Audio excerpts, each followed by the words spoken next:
ناظرین، سندھ کے ضلع جیکب آباد کی قومی اسمبلی کی ایک صوبائی اسمبلی کی 3 نشستوں پر کانٹے دار مقابلہ ہوگا۔ امیدواروں کے درمیان پیپلز پارٹی کی جانب سے اعجاز جاکرانی قومی اسمبلی کی نشست پر، جبکہ آزاد طور پر سابق گورنر و سابق نگران وزیر اعظم و سینیٹ کے سابق چیئرمین محمد میاں سومرو کے ساتھ ہوگا۔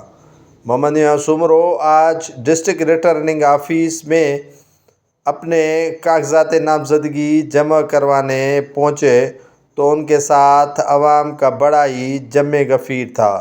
محمد میاں سومرو نے قومی اسمبلی و صوبائی اسمبلی کی ایک ایک نشست پر اپنے نامزدگی فارم جمع کروائے۔ ان کا کہنا تھا کہ وہ آزاد حیثیت میں الیکشن لڑیں گے، اتحادی ہو نہ ہو، لیکن عوام کے درمیان وہ رہنا چاہتے ہیں۔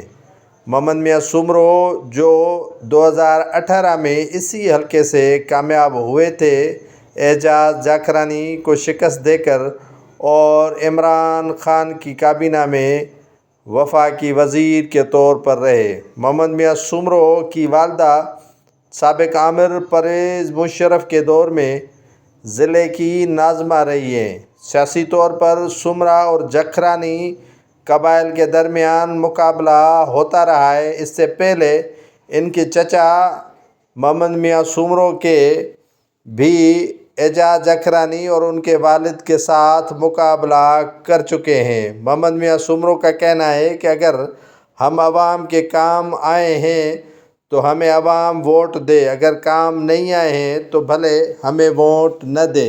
محمد میاں سومرو نے مزید کہا کہ وہ آزاد حیثیت میں انتخاب لڑ رہے ہیں۔